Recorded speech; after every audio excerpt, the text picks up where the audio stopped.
자, 이제 수요일 개장 전 전략을 들어보는 시간이고요.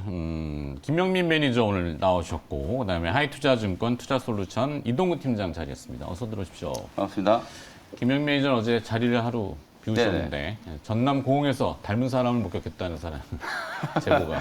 아, 전남에 간 건 아니고요. 개인 일정이 조금 있어가지고. 누리호 보러 가신 건 아니고. 누리호 어저께 제가 이제 뉴스 보도를 통해서 봤는데 네. 정말 화끈하게 잘 올라가더라고요. 아, 조마조마했죠. 저희 하도 많이 얘기해가지고 네. 실패하면 물론 실패한다고 끝난 건 아니죠. 또 하면 되니까. 이제 달로 가야죠. 그렇죠. 달로. 네. 너무 앞서 나가는 거 아닌가. 결국에는 한 발을 내디딘 거니까. 그렇죠. 네, 하여튼 국가적으로는 경사스러운 일인데 주식시장에서는 그냥 뭐 힘들어 해서 오늘은 다시 또 뭔가 재평가를 받을지 모르겠습니다만 일단 정해진 순서대로 이동우 팀장은 오늘 어떤 섹터의 어떤 전략인지 보도록 하죠. 자, 이동훈 팀장께서는 2차 전지 앞에도 좀 다루긴 했습니다만 유럽연합의 내연차 판매 금지 이 이슈를 가져오셨고 저점 매수 이렇게 정해주셨네요. 네. 뭐 지금 이제 자막에 나온 대로 EU가 2035년 이후부터는 내연 기관차 판매를 금지하는 그 법안을 의회에서 통과를 했고요. 사실 이제 그동안 이제 동구권 국가들에서 좀 반대를 많이 했는데 이제 최근에 보면은 이 전기차 관련 신규 공장들이 동구권 국가에 집중적으로 건설이 되고 있죠. 폴란드라든가 뭐 헝가리라든가 그렇기 때문에 네. 사실 이러한 어떤 흐름들이 좀 바뀌고 있어요. 그래서 이제 이번에는 이런 판매 금지 법안이 쉽게 좀 발효될 것으로 판단이 되고 있고 기존에 지금 영국이 2030년 이후부터는 내연기관차 판매를 금지하는 데 이어서 EU까지 가세를 하면서 유럽 지역은 이제 확실히 어떤 그 이 전기차에 대한 그 성장세가 확실하게 좀 나타나지 않겠는가. 그동안 조금 답보 상태에 있었는데 이런 부분들이 서서히 회복될 것으로 기대가 되고 있고요. 또 하나 이제 가장 큰 이슈는 제가 이제 지난주에도 자동차 관련주들을 좀 말씀드렸지만은 차량용 반도체 수급 문제는 역시 이제 회복이 되고 있어요. 지금 이제 지표들로 나타나고 있고 그러면서 이게 정상화 시점에서는 무엇보다도 이제 그 전기차용 배터리 생산에 병목 현상이 발생할 가능성이 높다라는 얘기들이 나오고 있습니다. 네. 이런 부분들도 2차전지 관련주들한테는 상당히 좀 호재 요인으로 작용할 수 있어 보이고요. 어제 이제 뭐 간밤에 뉴욕 증시에서 테슬라가 오랜만에 이제 급등을 했는데 사실 이제 최근에 좀 부각되는 부분들이 이제 테슬라 관련된 밸류 체인에 있는 종목들이라든가 이런 부분들이 우리나라에서 좀 부각이 되고 있는데 그런 종목들을 비롯해서 보면은 이제 지금 어쨌든 간에 배터리의 가격 결정력이 완성차 업체가 아니고 이제 배터리라든가 셀 소재 업체들이 주로 보유를 하고 있어요. 최근에 이제 원가가 계속 올라가고 있는 가운데서도 이런 부분들 때문에 어떻게 보면은 이런 그 배터리 셀이라든가 소재 업체들은 상대적으로 어떤 그 이익은 굉장히 안정성을 가져간다는 거죠. 이런 부분들을 감안한다면은 상당히 계속해서 뭐 최근에 이제 주가의 하락 과정에서도 상대적으로 2차전지 관련주들은 조금 그 견조한 흐름을 보였습니다. 물론 어제는 좀 이 주가가 좀 이제 그 등락이 있었습니다만은 네. 어쨌든 간에 견조한 흐름을 보였었고요. 앞서 시간에 아마 좀 잠깐 언급이 된 걸로 알고 있는데 이제 우리나라 업체들이 또 미국향 투자 증가가 되면서 점유율의 상승이 기대된다는 부분들 이런 부분들까지도 호재로 작용한다면은 이게 2차전지 관련된 지금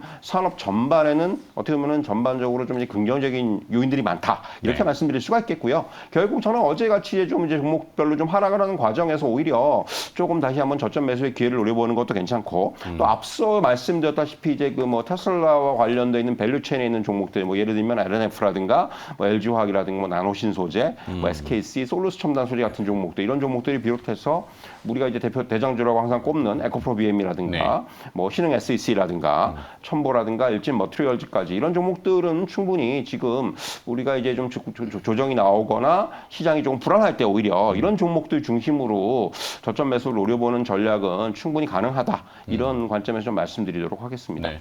좀 전에 TCC 스틸의 이제 시세가 잠깐 흘러갔는데 이 원통형 배터리 감아야 되는 외부의 캔 그 이슈가 굉장히 아직도 살아있는 것 같죠. 그렇죠. 실적이 계속 첨가가 되는 모양이에요. 맞습니다. 시장에서 많이들 얘기하시던데. 자, 일단은 2035년도면은 아직까지도 13년 후기 때문에 좀 먼 것 같지만 뭐 저런 속도대로 가고 있다. 맞습니다. 지금 이제 계속해서 이제 성장세가 나타날 거로 보이기 때문에 뭐 그런 부분들이 어떤 그 지금의 어떤 흐름을 되돌릴 수는 없지 않습니까? 그렇기 때문에 이제 그런 부분들을 좀 뭐 우리가 주가에 뭐 미리 반영된 부분들도 있을 것이고 하지만은 일단 방향성은 정해졌다. 이렇게 좀 말씀드릴 수가 있겠네요. 저게 이제 조금 상상의 나래를 첨가하자면은 어제 이제 누리호 발사가 성공했죠. 근데 액체 연료잖아요. 그렇죠. 사실 이제 이게 고체 연료로 갈 수 있느냐를 고민할 거고 아마 기술 개발을 또 하겠죠. 근데 고체 연료라는 건 결국에 또 전고체 배터리하고도 맥락은 다 있는 것 같아서 그렇죠. 약간 조금 뭐 그런 식으로 에너지 밀집도를 좀 높이고 뭐 이런 산업들이 개화하겠죠. 너무 빨리 앞서나가는 것 같긴 합니다만. 네. 자, 하여튼 그래서 2차 전지에 대한 저점 매수, 그는 기업들은 뭐 다양하긴 합니다만 에코프로 BM, 후성, 신흥 SEC, 천보, 일진머티리얼스 이렇게. 자, 김영민 매니저의 오늘 섹터 전략은 또 뭔지 화면으로 보도록 하죠. 자, 김영민 매니저는 섹터 전략이라기보다는 액면 분할, 네. 무증 말고 액면 분할. 어떻게 또 이걸 가야 되나? 네, 사실은 이제 제가 이제 꼭 좀 한번 시간을 내서 말씀을 좀 드리고 싶었던 부분이 최근에 이제 시장에서 워낙 뭐 지수가 좀 어렵고 그렇다 보니까 네. 무상증자가 이게 이제 테마가 좀 되면서 무증한 종목들 그리고 무증할 가능성이 있는 종목들 이런 종목들이 상당히 좀 강하게 급등세가 조금 연출이 됐다가 지금 또 보면 이제 그게 이제 급락으로 또 이어지고 있는 상황이잖아요. 그래서 어찌 보면 이제 사실 이 무상증자라는 게 뭐 지금 화면에 나가고 있는 것처럼 뭐 법정 준비금을 자본금으로 이제 소위 말해서 이제 회계적으로 따지면 계정 과목 바꾸는 거거든요. 네. 회사의 실체하고는 전혀 상관이 없다. 다만 이제 뭐라도 이제 잉여금이 있어야 자본금에 전입을 할 수가 있기 때문에 회사가 그래도 뭐 망할 회사는 아니구나. 재무적으로 좀 나름대로 탄탄한 회사구나. 뭐 그런 이제 시그널링을 이제 시장에 좀 보내는 거고 또 하나는 이게 뭐 800%, 500% 이렇게 얘기를 하니까 마치 이게 공짜 주식을 받는 것 같은 네. 느낌이 좀 들잖아요. 그래서 아무래도 이제 개인 주주분들은 이 무상증자를 조금 선호하시는데 사실 이제 우리 상법에 나와 있는 거 그대로 이제 여러분들께 말씀드리면은 무상증자는 그냥 법정 준비금을 자본으로 전입시켜 가지고 그 주식 숫자를 이제 늘리는 방안이고 요거는 이제 우리가 보통 이제 시장에서 목격을 하는 게 미국 기업들은 보통 이제 무상증자보다 거의 대부분 다 액면 분할을 하거든요. 근데 이제 우리는 이게 무상증자가 조금 많은 이유가 무상증자는 그 이사회 결의만으로도 충분히 할 수가 있는 거고 그게 네. 상법에 이제 다 규정이 되어 있는 거예요. 이사회 결의라는 건 말 그대로 이제 이사회 구성원들 뭐 5명, 7명, 10명이 모여가지고 뚝딱뚝딱 해가지고 그냥 찬성이다 하면은 무상증자를 할 수 있는 거거든요. 근데 지금 화면에 나간 것처럼 액면 분할 같은 경우에는 말 그대로 액면가가 뭐 5,000원짜리를 1,000원짜리로 바꾼다거나 아니면 뭐 1,000원짜리를 500원짜리로 바꾼다거나 500원짜리를 100원짜리로 바꾼다거나 이 액면을 이제 수정을 하고 반대급부로 이제 주식 숫자를 그만큼 이제 늘리는 거기 때문에 요거는 주주총회 이제 특별결의 상황이거든요. 특별결의라는 건 3분의 2가 찬성을 해야 된다는 얘기예요. 네. 결국은 이 주총 특별결의가 상당히 좀 그 어려운 상황이기 때문에 주시장에서는 액면 분할보다는 무상증자를 조금 선호한다. 다만 이제 효과는 똑같다. 이게 주주 친화 정책으로서 특히나 어떤 기업들이 액면 분할이나 무상증자를 좀 해야 되냐면 주당 가격이 되게 조금 높고 유통 주식 숫자가 별로 없어가지고 거래가 너무 안 되는 기업들 있잖아요. 그런 기업들 같은 경우에는 액면 분할이라든지 무상증자를 통해서 거래를 좀 활성화시키는 거 이게 어찌 보면 이제 좀 주주 친화 정책으로 이제 받아들여지고 있는 부분이거든요.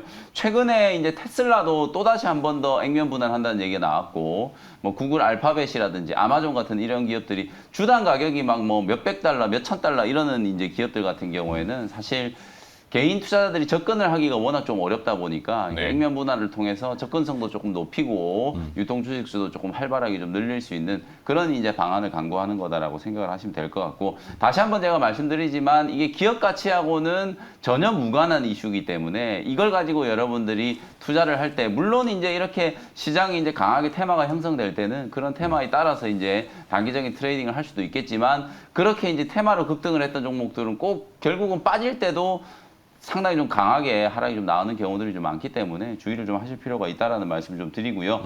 제가 이제 오늘 어쨌든 종목들도 좀 리스트업을 해드리는 게 무증 내지는 액면 분할의 이제 가능성이 있다라는 종목보다는 이런 종목들은 제가 말씀드린 기준대로 아니 기업 펀더멘탈도 대단히 좋고 뭐 무상증자를 하든 액면 분할을 하든 충분히 할 수 있고 주당 가격이 조금 높기 때문에 오히려 이제 좀 쪼개가지고 개인 투자자들이 이제 접근성을 조금 높이고 거래를 조금 더 활발하게 하면 주가가 훨씬 더 좀 좋은 가치를 평가받지 않을까 하는 이제 그런 종목들을 조금 선별해 본 거거든요. 업종 상관없이 제가 이제 한번 쭉 뽑아봤는데 소재 종목 중에 이제 효섬 첨단 소재라는 종목, 요 종목도 이제 주당 가격이 너무 좀 비싸다 보니까 개인 투자자분들이 이 종목을 별로 이제 선호하지를 않아요. 근데 이제 효성 첨단 소재가 주가도 지금 많이 빠져 있는 상태고 턴어라운드에 대한 이제 기대감을 감안한다면 요런 이제 약간 재무적인 이슈가 이제 부과가 좀 된다면 훨씬 더 좀 좋은 흐름이 나타날 수 있을 거라고 보여지고요.